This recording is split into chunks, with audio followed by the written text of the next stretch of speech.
പ്രമാടത്തെ helipad നിർമ്മാണം ഓർമ്മയുണ്ടോ? നമ്മുടെ അതന്നെ ഹെലികോപ്റ്റർ തള്ളിയില്ലേ, അതാണ്. ആ പ്രമാടത്തെ ഹെലികോപ്റ്റർ പാഡിൻ്റെ നിർമ്മാണത്തിൽ അഴിമതി എന്ന പരാതിയിൽ അന്വേഷണത്തിന് നിർദ്ദേശം നൽകിയിരിക്കുകയാണ് മുഖ്യമന്ത്രിയുടെ ഓഫീസ്. വിവരാവകാശ പ്രവർത്തകൻ റഷീദ് ആനപ്പാറയുടെ പരാതിയിലാണ് കളക്ടർക്ക് നിർദ്ദേശം നൽകിയത്. ഹെലിപ്പാഡ് ധൃതിയിൽ പൊളിച്ചതിൽ ദുരൂഹതയുണ്ടെന്നാണ് റഷീദ് ആനപ്പാറയുടെ പരാതിയിൽ പറയുന്നത്. രാഷ്ട്രപതിയുടെ ശബരിമല സന്ദർശനത്തിനായാണ് ഹെലിപ്പാഡ് നിർമ്മിച്ചത്. ഹെലിപ്പാഡ് നിർമ്മാണത്തിന് 20.7 ലക്ഷം രൂപ ഭരണാനുമതിക്ക് സമർപ്പിച്ചതായി വിവരാവകാശ രേഖ ലഭിച്ചിരുന്നു. പ്രവീൺ പുരുഷോത്തമനുണ്ട് കൂടുതൽ വിവരങ്ങളുമായി. Praveen, good morning Praveen. Helipad നമ്മൾ അന്ന് വലിയ കോമഡി ആയിരുന്നു. പിന്നീട് ഇതിങ്ങനെ തള്ളിയിരിക്കുന്നതൊക്കെ വലിയ രീതിയിൽ ചർച്ചാ വിഷയമാവുകയും ചെയ്തു.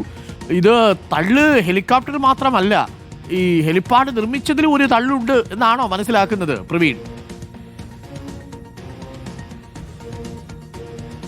Good morning Arun. ഞാനിപ്പോൾ നിൽക്കുന്നത് പ്രമാടം ഇൻഡോർ സ്റ്റേഡിയത്തിലാണ്. ഈ കാണുന്നതാണ് ഹെലിപ്പാഡിന്റെ അവശിഷ്ടങ്ങൾ. കഴിഞ്ഞ ദിവസം ഹെലിപ്പാഡുകൾ അത് പൂർണ്ണമായും പൊളിച്ചു കളഞ്ഞിരുന്നു. രാഷ്ട്രപതിയുടെ ശബരിമല സന്ദർശനത്തോടനുബന്ധിച്ച് പ്രമാടം ഇൻഡോർ സ്റ്റേഡിയത്തിൽ 3 ഹെലിപ്പാഡുകളാണ് അടിയന്തരമായി തയ്യാറാക്കിയത്. പത്തനംതിട്ട സ്വദേശിയായിട്ടുള്ള വിവരാവകാശ പ്രവർത്തകൻ റഷീദ് ആനപ്പാറ ഇത് സംബന്ധിച്ചൊരു വിവരാവകാശ ചോദ്യം ചോദിച്ചിരുന്നു. അതിനൊരു മറുപടി ലഭിച്ചപ്പോഴാണ് ആ മറുപടിയിലാണ് 20.7 ലക്ഷം രൂപ ഈ പ്രമാടം ഇൻഡോർ സ്റ്റേഡിയത്തിൽ 3 ഹെലിപ്പാഡുകൾ നിർമ്മിക്കുന്നതിനായി അതിൻ്റെ ഭരണാനുമതിക്കായി ആ തുക കൊടുത്തിട്ടുണ്ട് എന്നറിയാൻ കഴിഞ്ഞത്. ഏതായാലും ഈ തുക സംബന്ധിച്ച്, അതായത് ഭരണാനുമതി അത് കൊടുക്കാനൊക്കെ ഇനി പോകുന്നതേ ഉള്ളൂ. 20.7 ലക്ഷം രൂപയാണ് അവർ ആ തുക വെച്ചിരിക്കുന്നത്. ഇനി എത്ര ലക്ഷം രൂപ അനുവദിക്കുമെന്ന് കണ്ടറിയണം. ഏതായാലും മെറ്റലൊക്കെ ഇവിടെ കൂട്ടിയിട്ടുണ്ട്. അടിയന്തരമായി ഇത് പൊളിച്ചു കളഞ്ഞു. ഈ വിവരാവകാശ പ്രവർത്തകൻ റഷീദ് ആനപ്പാറ കഴിഞ്ഞ ദിവസം രാഷ്ട്രപതിക്കും ഒപ്പം തന്നെ മുഖ്യമന്ത്രിക്കും റവന്യൂ വകുപ്പ് മന്ത്രിക്കും സംസ്ഥാന വിജിലൻസ് ഡയറക്ടർക്കും ഒരു പരാതി കൂടി നൽകിയിട്ടുണ്ട്. അതായത് ഈ ഭരണാനുമതിക്കായി ഈ 20.7 ലക്ഷം രൂപ അങ്ങനെ കൊടുത്തതിൽ അത് കൃത്യമായി തന്നെ അന്വേഷിക്കണമെന്നാണ് പറയുന്നത്. അദ്ദേഹം പറയുന്നത് ഈ 3 ഹെലിപ്പാഡുകൾ നിർമ്മിക്കുന്നതിന് അത്രയും തുക ചിലവാകില്ല എന്നാണ് പറയുന്നത്. അപ്പോൾ ഇതിൽ എന്തെങ്കിലും അഴിമതി നടക്കാൻ സാധ്യതയുണ്ടെങ്കിൽ അത് തടയണമെന്നൊരു ആവശ്യം കൂടി ഈ വിവരാവകാശ പ്രവർത്തകൻ അദ്ദേഹത്തിൻ്റെ പരാതിയിൽ പറഞ്ഞിട്ടുണ്ട്.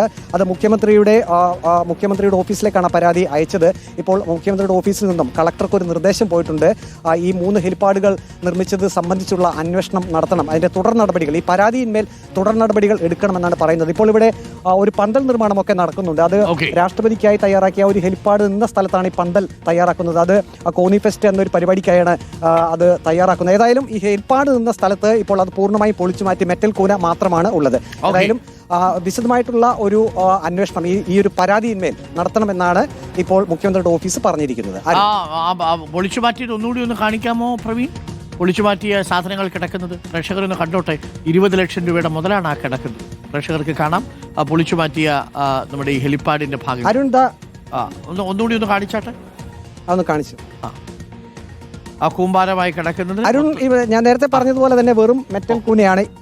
മെറ്റൽ കൂനയാണ്. ആ മെറ്റൽ കൂന, അതായത് ഇനിയിപ്പോൾ ഈ 20.7 ലക്ഷം രൂപയുടെ അല്ലെങ്കിൽ ഭരണാനുമതിക്കായി അത്രയും തുകയാണ് അവർ പറഞ്ഞിരിക്കുന്നത്.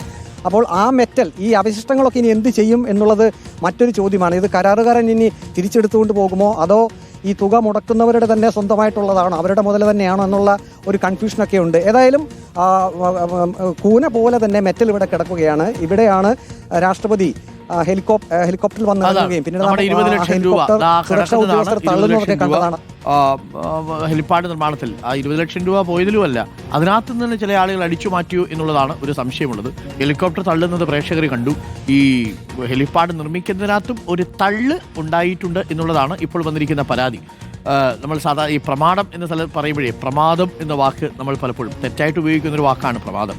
പ്രമാദം എന്ന വാക്കിൻ്റെ അർത്ഥം യഥാർത്ഥത്തിൽ ഈ ഓർമ്മക്കുറവ്, അത് ചെയ്യേണ്ടത് ചെയ്യാതിരിക്കൽ, അവധാനത, ഇതിനെയൊക്കെയാണ് നമ്മൾ ഈ പ്രമാദം എന്നതുകൊണ്ട് ഉദ്ദേശിക്കുന്നത്. പക്ഷേ തമിഴിലത് ரொம்ப പ്രമാദമായിருக்கு എന്ന് പറയും. പ്രമോദം എന്നുള്ള വാക്കാണ് അവർ പ്രമാദമായിருக்கு എന്ന മട്ടിൽ മലയാളത്തിൽ അവതരിപ്പിക്കുന്നത്. മലയാളത്തിൽ പ്രമോദമാണ് സന്തോഷം എന്ന് പറയുന്നത്. പ്രമാദമായിருக்கு എന്നുള്ളതാണ്. അത് ശരിക്കും ഓർമ്മക്കുറവിനെ കുറിച്ചാണ്. നമ്മൾ പറയും പ്രമാദമായ എന്ന് പറഞ്ഞാൽ കോളിളക്കമുണ്ടാക്കിയ, പക്ഷേ അതിൻ്റെ യഥാർത്ഥത്തിലുള്ള അർത്ഥമായിട്ട് കൊടുത്തിരിക്കുന്നതിലൊന്ന് ഈ പറയുന്നത് പോലെ ഓർമ്മക്കുറവ്, തെറ്റായ കാര്യങ്ങൾ ചെയ്യുക, ശരിയായി ചെയ്യാതിരിക്കൽ, ഇതൊക്കെയാണ് നമ്മൾ വന്നിരിക്കുന്നതെന്നാണ് മനസ്സിലാക്കുന്നത്. എന്തായാലും പ്രമാണത്ത് സംഭവിച്ചിരിക്കുന്നത് ഒരു ഓർമ്മക്കുറവൊന്നുമല്ല, ഒരു അവധാനതയില്ലായ്മയുമല്ല, അതിനകത്ത് സംഭവിച്ചിരിക്കുന്ന ഒരു തള്ളാണ് എന്നാണ് നമ്മൾ മനസ്സിലാക്കുന്നത്. 20 ലക്ഷത്തിലേക്കാണ് അതിൻ്റെ ഹെലിപ്പാഡ് നിർമ്മാണത്തിൽ എത്തിയതെന്നുള്ളതാണ് കണക്ക്. അന്വേഷിക്കട്ടെ, അന്വേഷിച്ച് കണ്ടെത്തട്ടെ.